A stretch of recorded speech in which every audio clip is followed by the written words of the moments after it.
Arlene de la Cruz, Jake Madarazo, Banner Story.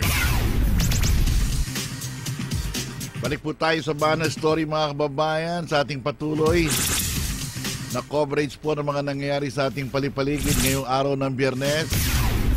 Ano ang tawag nila? Pay Friday. Diba? Araw ng sweldo. Mga kababayan, July 15, 2016, 15 araw ng Duterte administration. At so far, wala pong aksidente, walang lindol, walang sunog. Pero, 8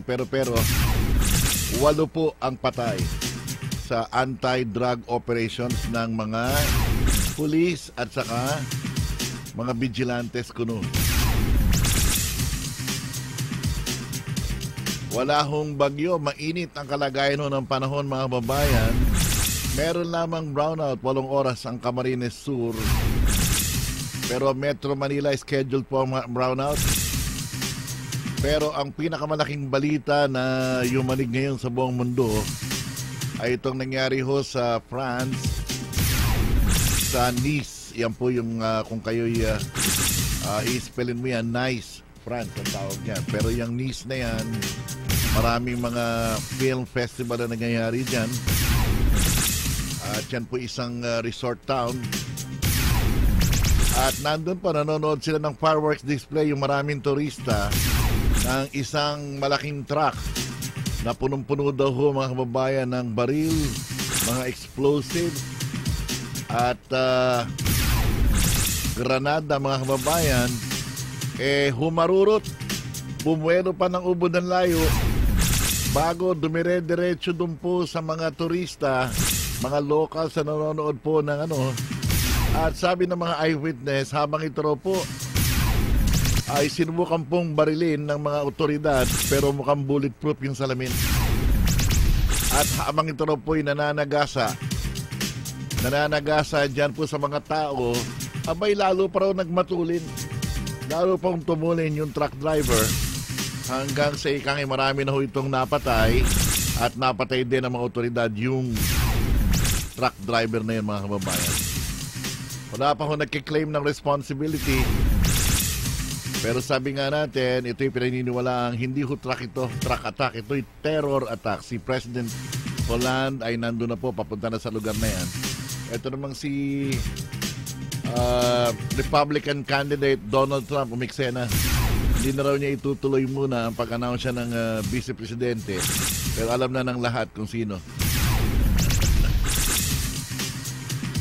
So yan po mga binabantayan natin balita dyan sa France. Mga turista, inaalam natin. Tawagan mo nga si DFA Undersecretary Charles Jose para malaman natin doon sa consul sa France kung meron ba tayong nakasama ng mga Pilipino. In the meantime, mga kababayan, eto pa, siguro pang-siyam na ito, panibagong biktima ng summer execution natagpuan sa Taguig. Erwin Aguilon, please come in.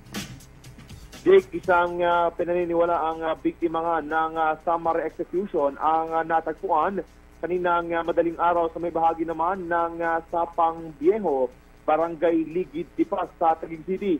Ayon kay PO2 Victor Biete, investigador ng Taguig City PNP, pasado alas 6 o pasado alas 5 ng umaga nang matagpuan ang bangkay ng isang hindi nakilalang lalaki na nakasulid sa kulay itim na garbage bag at iniwan sa isang bakanting lote sa lugar. Nakasuot ng kulay itim na short pants at kulay cream t-shirt ang biktima, katamtaman ng pangatawan.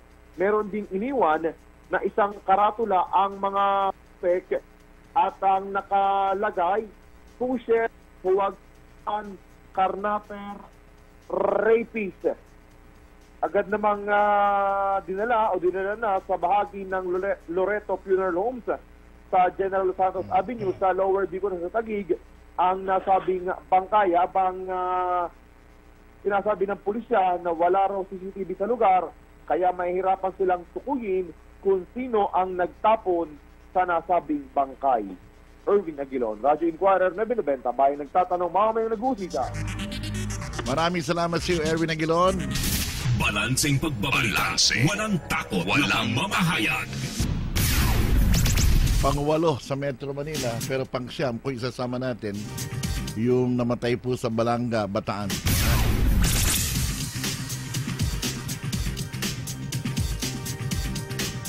Samantala mga babayan, pwede kayo mag-react sa atin sa 0920-837-9790. Meron bago dun sa issue ng China. Meron pong mga mangingisda, nagsama pa ng TV ko para pumunta ko sa Scarborough Shoal. Ang dapat ko dyan kasi hindi na pinapunta ron dahil provocation po yan pumunta ko sila sa Scarborough Shoal para humangisda. Ayun, hinarang sila kaagad. 40 miles pa lang ang layo sa Scarborough, hinarang na sila ng Chinese Coast Guard. Pero ang bago pong balita dito mga kababayan, itong bilateral talk sa China, inalok ko nitong si Digong Duterte, itong si presidente natin, si dating presidente Fidel Ramos, para manguna po sa ika nga bilateral talk dyan po sa China. Alam niyo naman itong si Ramos konektado sa Amerika at konektado rin sa China. Magandang move po ito. Ang problema lamang, hindi pa tinatanggap ni Fidel Ramos yung alok na yan. Pero that is a great move.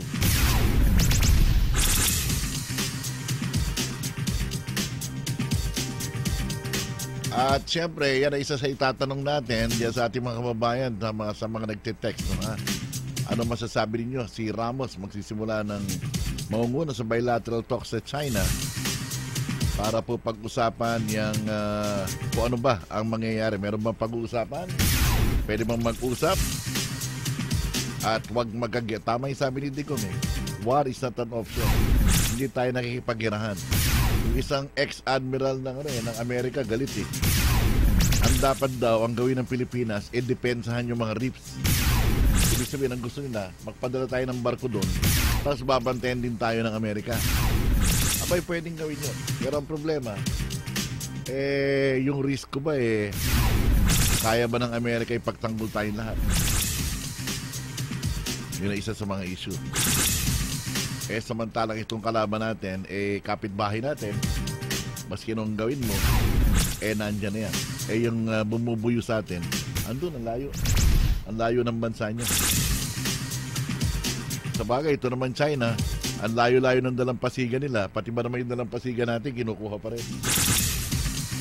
O yan po, mga kababayan. At syempre, ito ro, isa pang gusto natin itanong. Ito bang sinasabi ni Bato de la Rosa na itong mga pagpatay na nangyayari yan, kahapon ay 14, ngayon ay 9, kung kasama ko yung Balanga Bataan. Ito po ba ay gawa-gawa daw ng mga drug lords? Nagpapatayan raw yung mga drug lords. Sila raw ang nasa likod ng salvage dahil hindi na raw nakakabayan. Pero isa pang issue pa rin yan. Ang sabi naman ng mga human rights groups, bakit walang public outcry? Bakit walang umaalma? Bakit walang nagagalit sa ganitong araw-araw na patayan? Kayo po, ano masasabi ninyo? 0920-837-9790. Ganun din ang ating mga text lines sa 4467. Ilagay po inyong pangalan. I-text nyo muna DZIQ. Pagkatapos lagay ang pangalan at lugar at ang inyong mensahe. No, ha? Yan po sa 4467.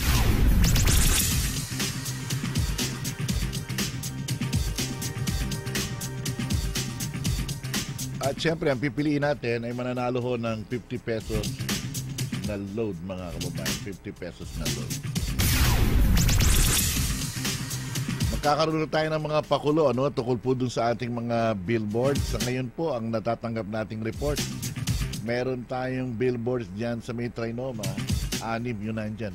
Pakita mo nga yung video natin. May video ka ba na nakatago, Soul? Yung mga video natin, meron tayong video ng ating mga billboards. Yan po ay naalala ninyo. Una kami naglabas sa mga billboards, sinabi namin, Arlene de la Cruz, Jake Madarazo, Banger Story. Banger Story. Sabi namin, abangan ang pagbabago. Yan po ang sinabi namin last year.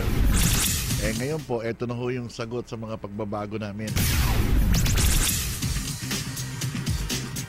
Ang ating mga billboards ay nandyan po. Ito yung nasa Trinoma. Nakita yung Trinoma na sign. Ang ibig sabihin po niyang billboard namin,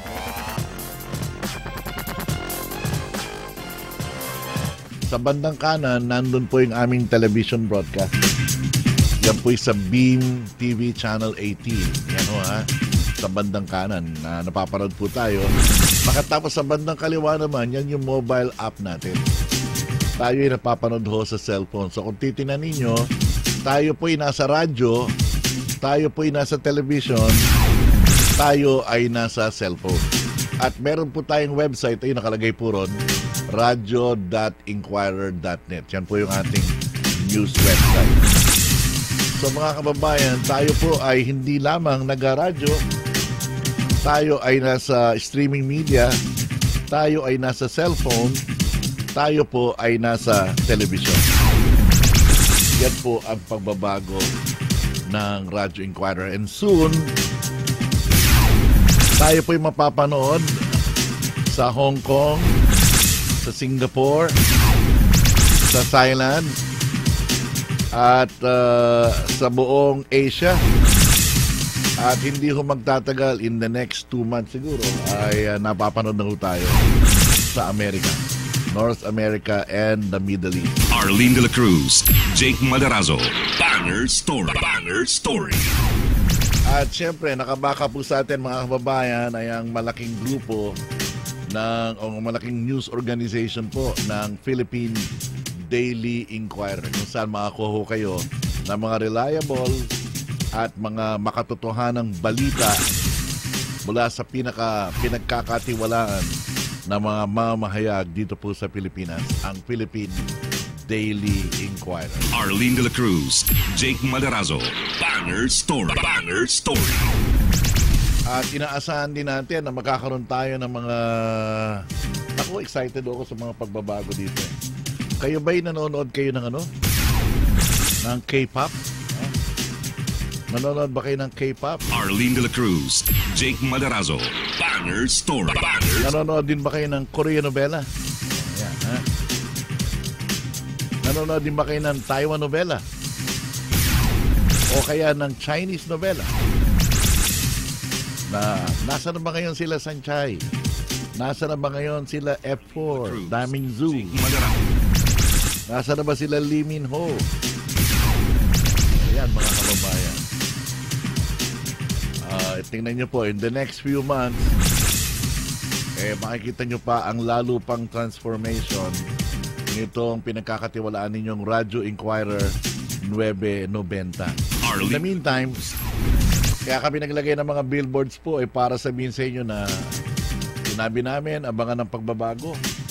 Eto na po mga kababayan, ang napakalaking pagbabago. At nandyan lahat yung aming mga reporter, yung mga anchors namin. Meron pa bang meron bang nawala doon na mga may nagreklamo pa? Wala na. Tanggalin na natin. Pabubura ko lahat. Pabubura ko na tayong lahat, sabi ko. Anyway, so yan po. Ang natanggap ko report, meron tayong 6 dyan sa may Trinoma. Meron tayong isa dyan sa may Globe Asiatic. O kung di ako nagkakamali, isa, no ha? Pagkatapos, meron din tayo dyan sa may Diliman Preparatory School, sa may Commonwealth. Tapos meron din tayo dyan sa may Commonwealth, sa may Novaliches, sa may Precious Gem. Meron tayo dyan. Meron din isa ron sa may malapit sa NCBA. Malapit sa NCBA. Yan po yung sa may kanto ng kanto ng Dahlia. Abay, mataong lugar yan. Matraffic yan, diba? So makikita nila yung ating pong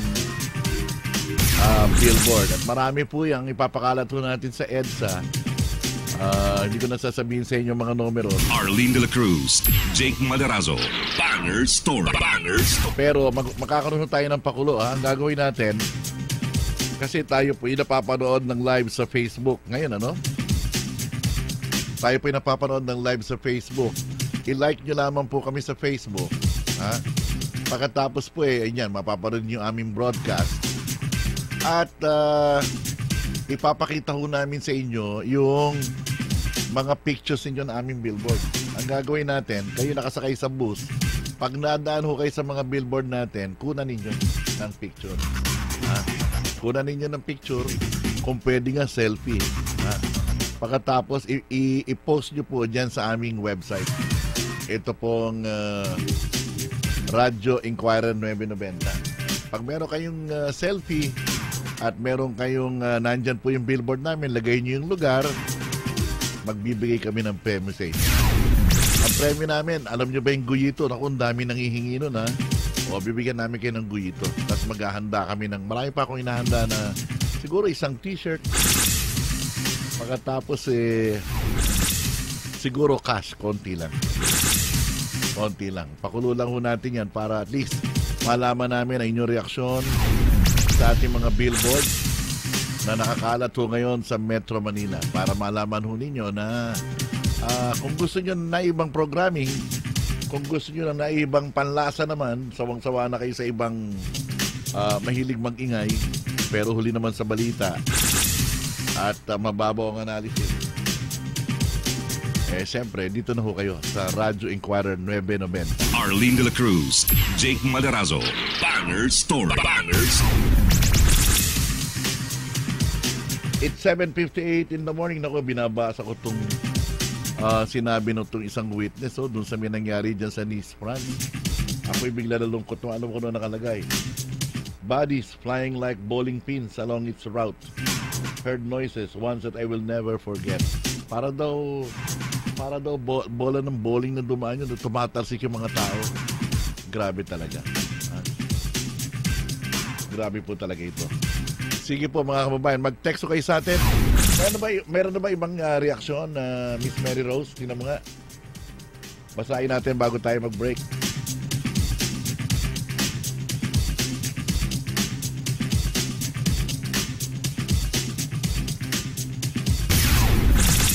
At wala rin yung ibang reporter natin, absent din. Arlene de la Cruz, Jake Madarazo, Banger Story. Banger Story.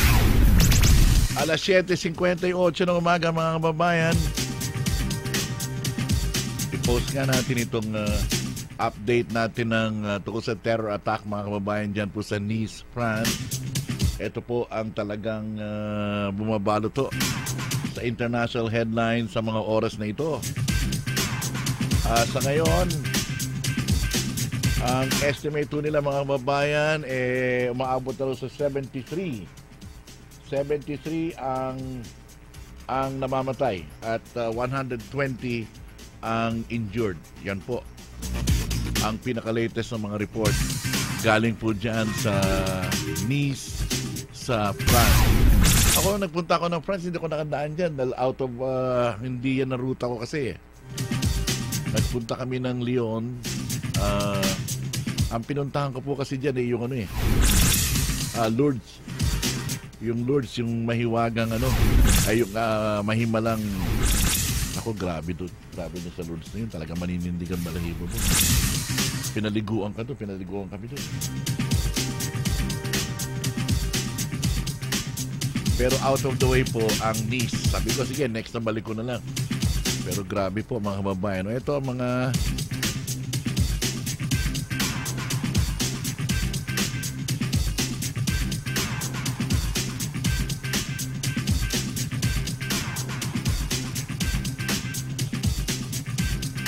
basahin ko lang ito ilang reaksyon. Sabi ni Jessica Soho, bakit parang may burol sa palasyo, dapat may malaki at maingay na celebration daw.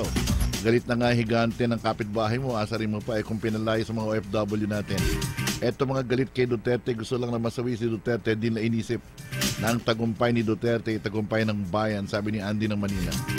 Good morning Sir Jake, sana hindi sinususian ni Uncle Sam si Pangulong Duterte, sana wag siyang matulad kina Rojas, magsaysay na niyari ng CIA, sabi ni Bert ng Mekawayan. Kung may nababahala po sa napapatay, mas natutuwa karamihan kaysa kakilakilabot na pagkunsi tulad ng CHR sa talamak na droga at kriminal, sabi ni Alex ng Valenzuela. Ang sabi ni ex-DFA Secretary de Rosario, dapat sabihan ni Digong ang China na umalis sila agad sa West Philippine Sea. Payo ba yan o gusto niya na malagay sa mainit na apoy si Digong? Umuusik na nga ang galit ngayon ng China. Marami silang nuclear missiles. Tapos iahampas mo yung decision sa mukha nila. Baka pa-deport ang mga OFW natin. Makakain ba ng mga pamilya nila yung American accent mo, Del Rosario? Kung di kayo makatulong, just shut up na lang. Parang ang tagal ng Pangulong si Digong. Kasi mas marami nagawa nito sa 2 linggo kesa ka Pinoy na 6 na taon. Eto namang isa, si Andy pa rin ba ito? Yang analis na si Ricardo Heideran na binabayan nagpayag hindi kong magpatulong tayo sa kanotapon para mapalis ang China sa dagat. Gusto ba niyang makagera? Galit na galit ang China sa Japan dahil sa ginawa nito noong World War II. Hindi na malimutan mga atrocities ng Hapon. Tayo, nawala na sa memory natin ang madugong Japanese occupation kung saan ang mga Hapon. Kapit-bisig si collaborator Lolo Benigno Aquino I ay kumatay, tinorture at ginahasang 2 milyong Pilipino. Galit na galit si Andy talaga kay galit na galit kay Pinoy. Arlene de la Cruz, Jake Madarazo, Banger Story. Ang pinagpapasalamat natin mga kababayan, wala pong major accident ngayon sa mga lansangan. Wala pong sunog ngayong umaga na ito. Hindi katulad kahapon, meron sunog. Diba? Walang lindol. Ayan Wala hong bagyo, mainit lang mamayang hapon. 34 degrees centigrade. Yan ho ang nangyayari yan. Pero merong 9 na patay. 9 na patay sa anti-drug operation. Pero sa ibang bansa, mga babae, na malaking balita nga ay yung terror attack niya sa Nice, France. 73 ang patay, 120 injured. Puro turista, hindi natin malaman kung may kasamang Pilipino. Kinokontak ko natin si ASEC